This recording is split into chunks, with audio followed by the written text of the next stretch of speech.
Pukul 6 waktu Indonesia Tengah, Radio Republik Indonesia ini menghadirkan Warta Berita.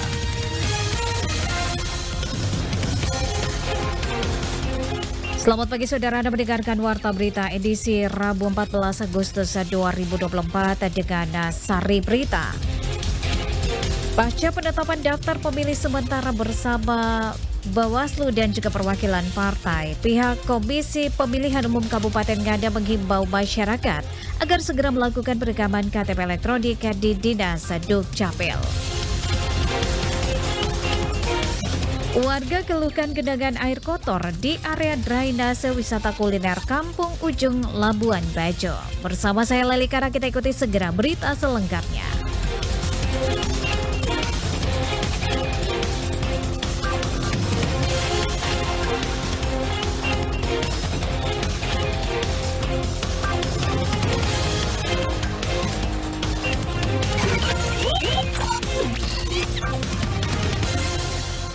Pendengar, pasca penetapan daftar pemilih sementara bersama Bawaslu dan juga perwakilan partai, pihak Komisi Pemilihan Umum Kabupaten Ngada menghimbau masyarakat agar segera melakukan perekaman KTP elektronik di Dinas Dukcapil sebelum Pilkada memasuki proses persiapan pemungutan suara.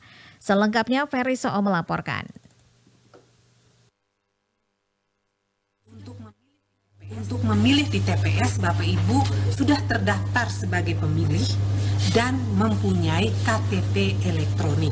Pasca penetapan daftar pemilih sementara bersama Bawaslu dan perwakilan partai, pihak Komisi Pemilihan Umum Kabupaten Ngada menghimbau masyarakat yang belum memiliki kartu tanda penduduk elektronik agar segera melakukan perekaman KTP elektronik di Dinas Dukcapil sebelum Pilkada memasuki proses persiapan pemungutan suara. Hal ini sangat penting karena KTP elektronik merupakan salah satu syarat wajib bagi pemilih saat mendatangi TPS dalam menyalurkan hak politiknya, sehingga mencegah terjadinya hal-hal yang tidak diinginkan untuk menjamin pilkada yang bersih dan bermartabat. Ketua Komisi Pemilihan Umum Kabupaten Ngada, Stefania Oktaviana Meo menjelaskan bahwa pemilih yang akan melakukan pemungutan suara di TPS wajib menyertakan KTP elektronik. Bagi masyarakat yang belum memiliki KTP, sangat diharapkan untuk melakukan perekaman KTP dan menggantikan yang baru jika rusak atau hilang sehingga tidak terkendala saat hari pencoblosan nanti. Yang belum memiliki KTP, segera urus KTP sehingga pada saat hari H nanti Bapak Ibu dapat menggunakan hak pilihnya.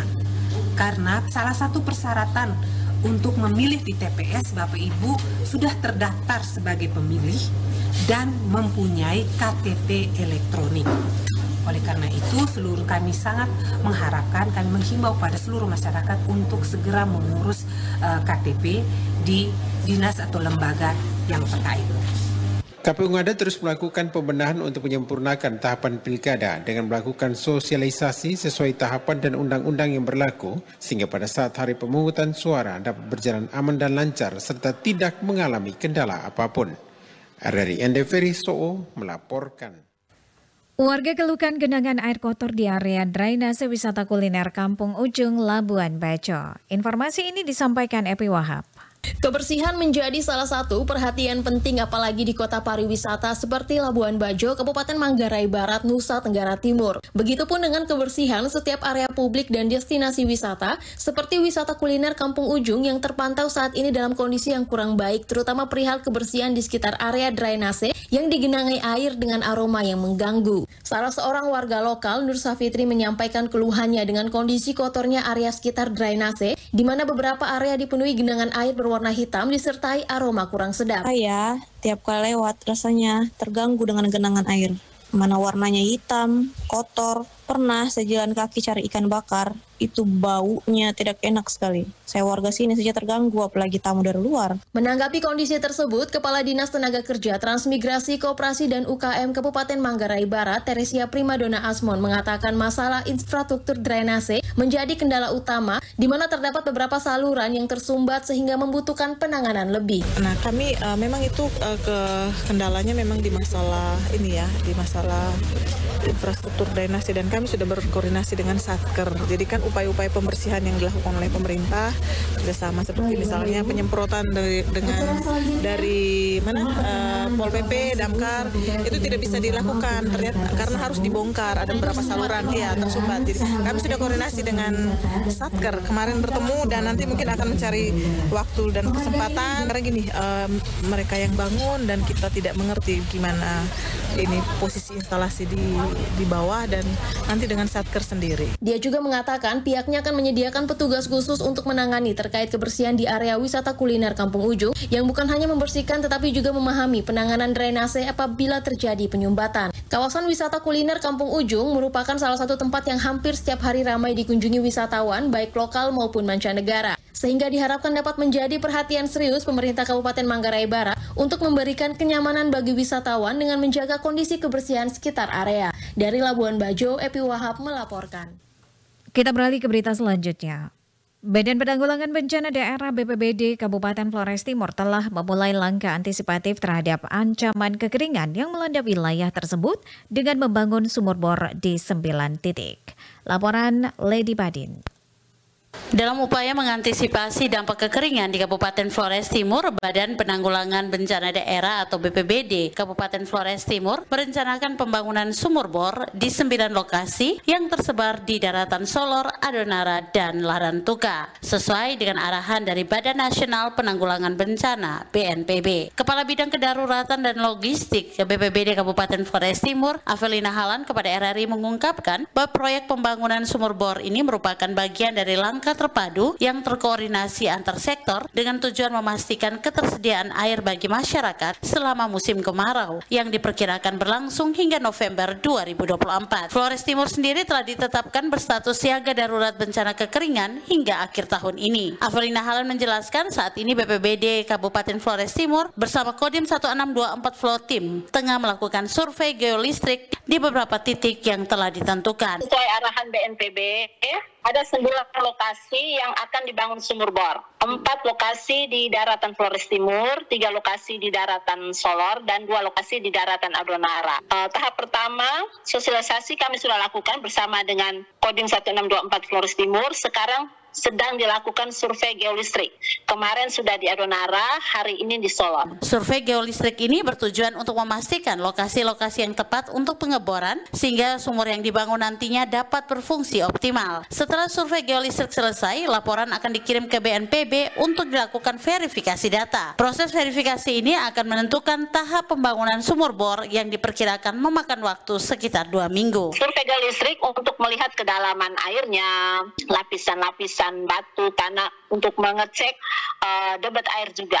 Setelah geolistrik, baru nanti tim BNPB turun untuk melakukan verifikasi. Itu baru ada asistensi anggaran. Dalam proses pelaksanaannya, Bapak Kodim tetap berdampingan dengan BPBD untuk melihat progres pekerjaannya. Setelah semuanya selesai, akan dihibahkan penuh untuk masyarakat. Dengan adanya pembangunan sumur bor ini, BPBD Flores Timur berharap dapat mengurangi dampak kekeringan yang melanda wilayah tersebut, serta meningkatkan kualitas hidup masyarakat yang terdampak. RRI ND, Lady Badin melaporkan.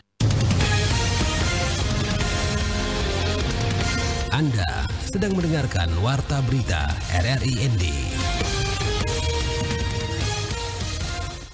Pendengar Badan Penanggulangan Bencana Daerah BPBD Nusa Tenggara Timur NTT menyampaikan kesiapan mereka untuk melakukan koordinasi dan juga kolaborasi lintas sektor dalam rangka penerapan peraturan gubernur atau pergub terbaru tentang penanganan rabies. Suimam melaporkan.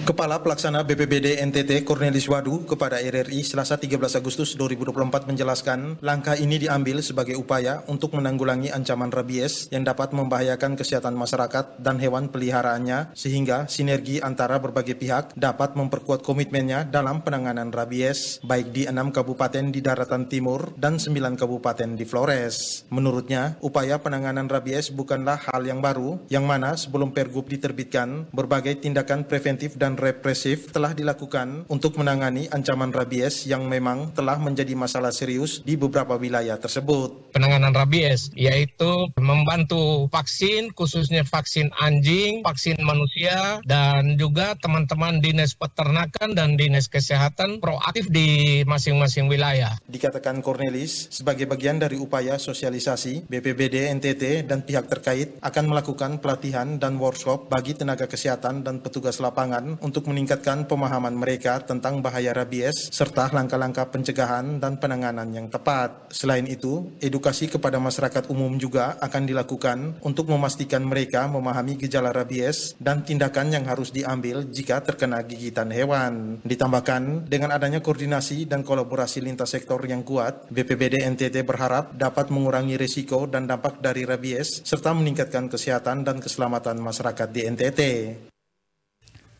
Untuk menjaga stabilitas pasokan dan juga harga pangan, pemerintah Kabupaten ND melalui Dinas Ketahanan Pangan Kabupaten ND melaksanakan kegiatan gerakan pangan murah bagi masyarakat. Rovinus Wula melaporkan. Kegiatan Gerakan Pangan Murah berkolaborasi dengan para pihak BUMN, Perum Bulog Cabang ND, pelaku usaha, para agen, distributor, dan kelompok tani serta OPD terkait. Gerakan Pangan Murah dilaksanakan Dinas Ketahanan Pangan Kabupaten ND sebagai salah satu upaya stabilisasi harga kebutuhan pokok masyarakat berlangsung di depan Stadion Marilonga pada Selasa 13 Agustus 2024 di ND. Kepala Dinas Ketahanan Pangan Kabupaten ND Matilda Gaudensia Ilmu mengatakan gerakan pangan murah dilaksanakan dalam rangka Hari Ulang Tahun Badan Pangan Nasional ketiga, kemudian juga dalam rangka menyambut Hari Kemerdekaan RI ke-79 tahun 2024. Matilda menjelaskan gerakan pangan murah sebagai upaya stabilisasi harga barang yang disediakan tidak membatasi jumlah kebutuhan masyarakat untuk memperoleh seperti beras, minyak, gula, telur, komoditi sayur, cabai, daging, dan lainnya. Yang pertama, Hari Ulang Tahun Badan Pangan Nasional yang ketiga, kemudian yang berikut Hari Kemerdekaan RI yang ke-79. Selain Perum Bulog Cabang ND juga hadir dalam kegiatan Gerakan Pangan Murah, pelaku usaha seperti penjual bawang, ayam, cabai, telur, kemudian Alfamart, dan juga PT Wings. Kegiatan Gerakan Pangan Murah berlangsung sehari dari pukul 8 hingga 12 waktu Indonesia Tengah. Matilda mengajak masyarakat dalam rangka mencegah inflasi, masyarakat dapat berbelanja barang dengan harga murah berbeda dengan harga pasar. Sementara barang yang dijual dalam kegiatan pangan murah harganya lebih murah dari harga pasar. RRI Enderovinus Fula melaporkan. Tim penggerak PKK Kelurahan Bongawani Kecamatan ND Selatan Kabupaten ND gelar Jambore PKK tingkat Kelurahan Bongawani. Selengkapnya Nikolaus Makumeli melaporkan. Kegiatan Jambore PKK tersebut dilaksanakan pada Selasa 13 Agustus 2024 bertempat di halaman kantor Kelurahan Bongawani. Ketua Tim Penggerak PKK Kelurahan Bongawani, Nona Abdurrahman Jamal, dalam sambutannya menuturkan bahwa kegiatan Jambore sangat penting di mana melalui kegiatan tersebut mampu mengasah kemampuan para kader dalam menjalankan perannya sebagai anggota PKK. Ditambahkan Nona Jamal bahwa pentingnya menjabarkan 10 program PKK di tengah masyarakat guna membangun rumah tangga yang sejahtera baik sebagai anggota PKK maupun sebagai ibu rumah tangga.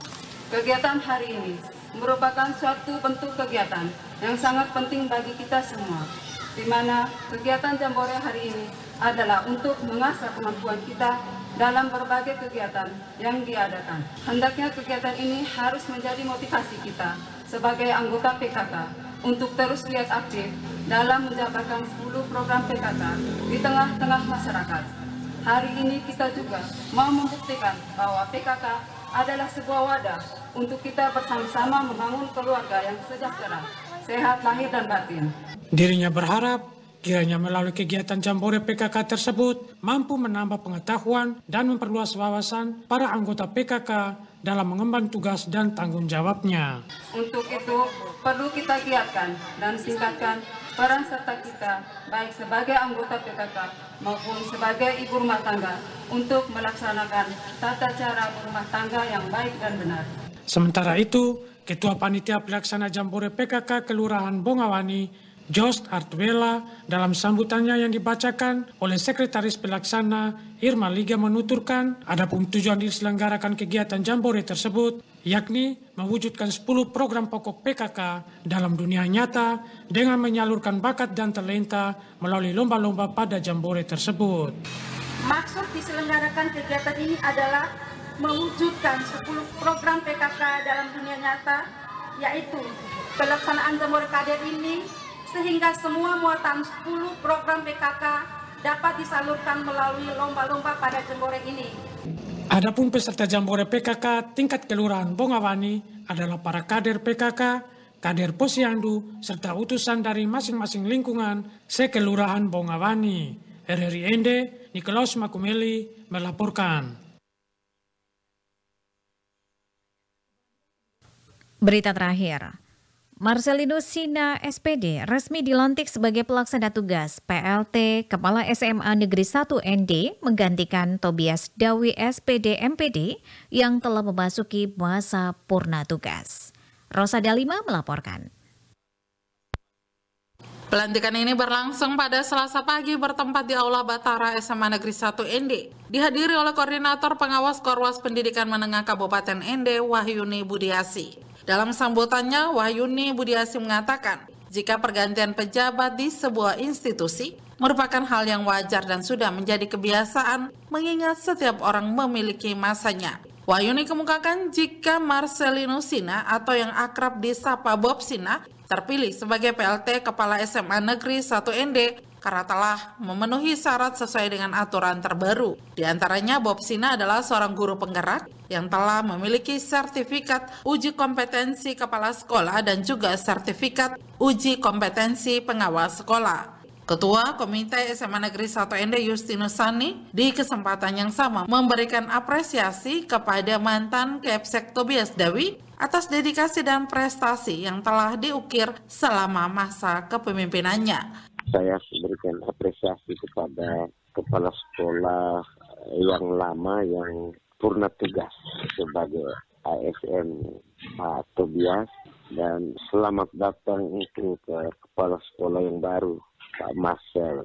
Harapan saya Pak Marcel harus tetap menjaga mutu pendidikan yang ada di SMA Negeri 1 yang kemarin yang sudah dilepaskan oleh kepala sekolah lama Bapak Tobias. Sani meminta Kepsek Bob Sina untuk terbuka menerima masukan dan saran dari berbagai pihak untuk kemajuan lembaga. Mewakili para orang tua, Sani berharap di bawah kepemimpinan Bob Sina, SMA Negeri 1 ND dapat terus menjadi sekolah yang unggul berprestasi di Kabupaten ND. Dan kehadiran kepala sekolah baru yang sesuai standar yang diberikan dari pemerintah provinsi, saya berharap supaya SMA Negeri 1 ini harus lebih maju dan tetap mempertahankan prestasi-prestasi yang ada selama ini. Dia juga berharap dengan adanya kepemimpinan yang baru, SMA Negeri 1 dapat terus berkembang dan mencapai prestasi yang lebih tinggi dan mencetak generasi unggul untuk Kabupaten ND di masa mendatang. RRI ND Rosa Dalima melaporkan.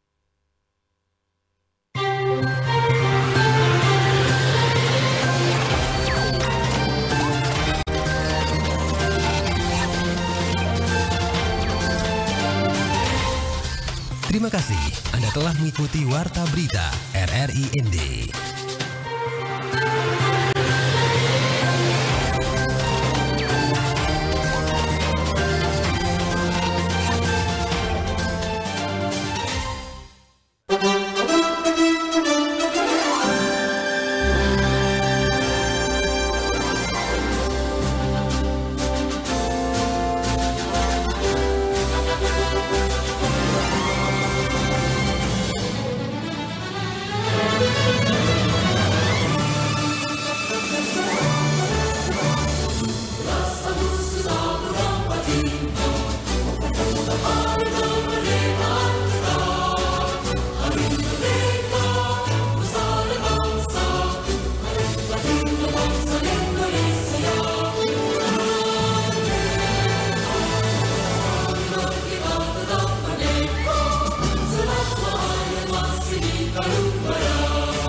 lahir